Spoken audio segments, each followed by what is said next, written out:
दोस्तों, आज ही एक फुल नोटिफिकेशन आया है न्यू वैकेंसी का, जिसके अंदर अगर आप डिप्लोमा किए हो और बीटेक किए हो, फ्रेशर हो और किसी भी ब्रांच से बिलोंग करते हो तो आप अप्लाई कर सकते हैं। इसमें बहुत सारी ब्रांचेस के लिए वैकेंसीज आई हैं, तो मैं आपको इस नोटिफिकेशन के अंदर सारे के सारे कंफ्यूजन क्लियर करने वाला हूं कि कितनी वैकेंसीज है, किस ब्रांच के लिए, कौन एलिजिबल है, कब होगा पेपर, पेपर का पैटर्न और सारी की सारी बातें। देखिए, करेंसी नोट प्रेस नासिक ने ये नोटिफिकेशन निकाला है, लेकिन एक्चुअली में इसके अंदर टोटल 4 कंपनीज आती हैं। ठीक है, तो ये रिक्रूटमेंट नंबर 1/2026 है। देखिए, जो 4 कंपनीज हैं, एक तो है Nashik Maharashtra currency note press, एक इंडियन सिक्योरिटी प्रेस, ये भी नासिक में ही है, एक बैंक नोट प्रेस, ये देवास मध्य प्रदेश में है, और सिक्योरिटी प्रिंटिंग प्रेस, ये हैदराबाद तेलंगाना में है। अब मैं ये बता क्यों रहा हूं, क्योंकि जब आप फॉर्म भरेंगे तो आपकी जो रेस्पेक्टिव ब्रांच है उसके हिसाब से अलग अलग यूनिट्स में अलग अलग वैकेंसीज हैं, तो आपको प्रेफरेंस देना होगा। अब आप अगर मध्य प्रदेश से या यूपी से या बिहार से बिलोंग करते हैं तो ऑब्वियस सी बात है आप हैदराबाद या तेलंगाना को सबसे नीचे ही रखेंगे, क्योंकि ये सबसे दूर पड़ेगा इस वजह से। और कहीं ना कहीं यहाँ पे नंबर ऑफ वैकेंसीज भी मैटर करती हैं। तो चलिए हम लोग देखते हैं फटाफट। अब देखिए दोस्तों, इसमें एक ये जो पोस्ट है सेफ्टी ऑफिसर की, इसके अंदर भी डिग्री वाले और डिप्लोमा वाले अप्लाई कर सकते हैं, लेकिन यहां पर एक्सपीरियंस मैंडेटरी है। डिग्री के लिए कम से कम यहां पे बोला है नॉट लेस देन 2 इयर्स, 2 साल का एक्सपीरियंस चाहिए। और अगर आपने डिप्लोमा किया हुआ है तो देखिए यहां पे लिखा होगा, अगर आपके पास डिप्लोमा इन इंजीनियरिंग है तो कम से कम 5 साल का एक्सपीरियंस चाहिए, जो कि भाई किसी के पास होता नहीं है, तो फिर आप अप्लाई मत करिएगा। नीचे चले तो जो डिप्लोमा और डिग्री के लिए पोस्ट है वो है सुपरवाइजर। अब ये जो सुपरवाइजर की पोस्ट है, इस पे अगर आप डिप्लोमा की हो इलेक्ट्रिकल से तो भी एलिजिबल हो, अगर आप डिग्री की हैं बी बीटेक बीएससी इलेक्ट्रिकल से तो भी आप इसमें एलिजिबल हैं। और फ्रेशर्स अप्लाई कर सकते हैं, कोई भी एक्सपीरियंस नहीं चाहिए। एज लिमिट भी आपको दिखी रही है 18 से लेके 30 साल।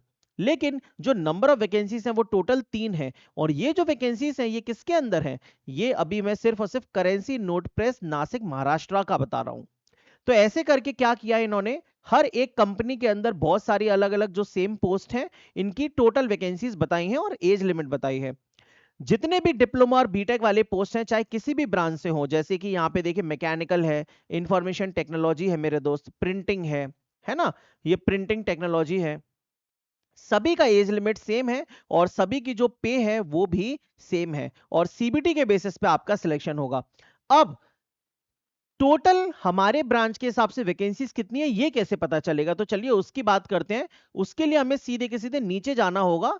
ये देखिए, यहां पे हम चलते हैं, कहां, इधर इस वाले पे। ये देखिए, इसमें आपकी पोस्ट के हिसाब से टोटल कितनी कितनी वैकेंसीज है वो बताई गई हैं। जैसे कि आप देखिए, अगर आप मैकेनिकल डिपार्टमेंट से हो तो सीएनपीएन जो करेंसी नोट प्रेस नासिक वाला है उसमें 2 टोटल पोस्ट हैं, और आईएसपीएन वाले में 5 टोटल पोस्ट है, तो टोटल वैकेंसी 7 है।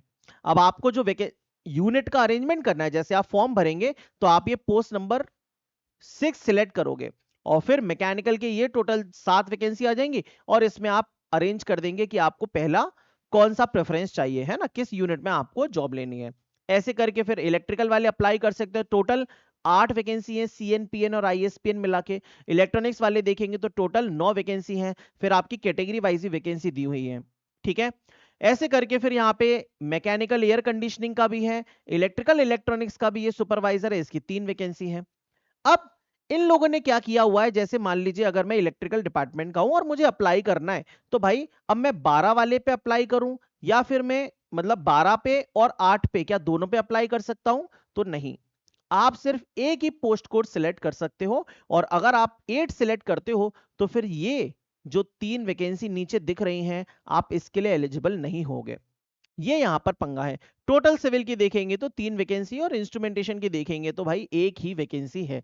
तो ले देखे, डिप्लोमा और बी बीटेक में जो नंबर ऑफ वैकेंसीज है यहाँ पे खैर काफी कम हो जाती है ना, और अभी इतने सारे रिक्रूटमेंट आए हैं उन सबको देखते हुए तो ये सच में काफी कम है। अब यहां पर मैंने आईटीआई वालों का भी हाईलाइट किया हुआ है।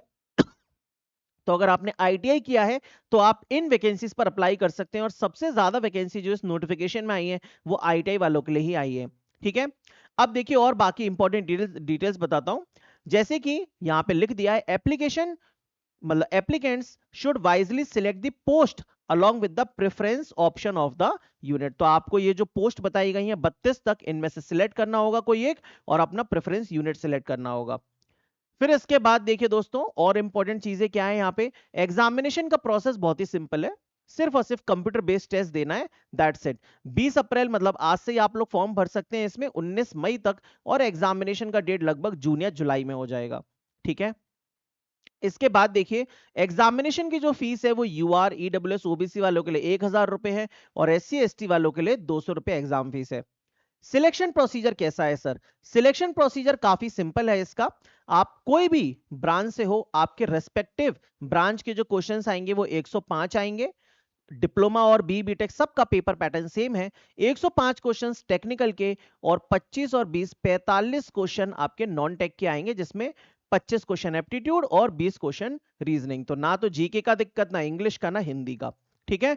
टोटल 150 क्वेश्चंस आपके पेपर में आएंगे मेरे भाई, और 2 घंटे में आपको करने रहेंगे। नेगेटिव मार्किंग भी इसके अंदर नहीं है, नो नेगेटिव मार्किंग, तो ये भी एक अच्छी चीज है, सही है ना। तो पूरा का पूरा टेक्निकल है और फिर उसके बाद नॉन टेक में रीजनिंग और मैथ है। चलिए इसके बाद हम नीचे चलते हैं।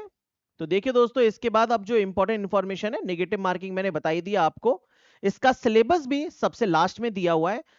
नो नेगेटिव मार्किंग यहां भी लिखा है। ऑनलाइन सेंटर्स कहां कहां पे होंगे, तो पूरे के पूरे भारत में इन जगह पर सेंटर्स होंगे। ये टोटल 9 सेंटर्स अवेलेबल है पेपर देने के लिए। जनरल कंडीशंस ये हैं कि जैसे आप अगर फाइनल ईयर में हो और पास आउट अभी होने वाले हो, पेपर आपके होने वाले हैं, तो आप अप्लाई कर सकते हो क्या? तो नहीं। तो देखिए बोला है कि आपके पास जो एसेंशियल क्वालिफिकेशन है वो कंप्लीट होना चाहिए क्लोजिंग डेट पर, तो फाइनल ईयर एलिजिबल नहीं है। फिर यहाँ पे बताया है कि भैया कैसे कैसे नौकरी होगी। एक हफ्ते में आपको 48 घंटे काम करना होगा, 6 दिन काम होगा, 8-8 घंटे की शिफ्ट होगी, 8-8 घंटे की नौकरी होगी, कहने का मतलब। चलिए इसके बाद देखेंगे तो यहाँ पे सिलेक्टेड कैंडिडेट को बॉन्ड भी सबमिट करना होगा 2 लाख का। बेसिकली बॉन्ड के पेपर सबमिट करने होते हैं, पैसे नहीं भरने होते। अगर आप 3 साल से पहले इस कंपनी को छोड़ के गए तो आपको 2 लाख रुपए यहाँ पर देने पड़ेंगे मेरे भाई। तो अगर आप इसमें चले गए और फिर दूसरी नौकरी के लिए किया 3 साल के अंदर, तो फिर आप फंस जाओगे, है कि नहीं। ये वाला हिसाब किताब है। लेकिन ओवरऑल जो नौकरी है वो सही है। मतलब ये है कि अगर आपको कुछ नहीं मिल रहा है तो अगर फॉर्म भरना है तो फॉर्म भर के देख सकते हो, ऐसा है। बाकी यहाँ पे जो सिलेबस है देखो वो भी दे रखा है। ये रहा सुपरवाइजर इलेक्ट्रिकल का, इलेक्ट्रिकल एंड इलेक्ट्रॉनिक्स का ये रहा सुपरवाइजर इलेक्ट्रिकल का, और सभी के सभी ब्रांचेस का सिलेबस भी दे रखा है। ये पूरा का पूरा नोटिफिकेशन मैं अपने टेलीग्राम चैनल पे भेज दूंगा। ये सारी की सारी एनालिसिस आप सभी के लिए एकदम सारे के सारे फैक्ट्स के साथ मैंने की। इस वीडियो को यहां तक देख ही लिया है तो एक लाइक भी कर ही दीजिए भाई, बहुत अच्छा लगेगा मुझे। ठीक है दोस्तों, मिलता हूं नेक्स्ट वीडियो में। Thank you.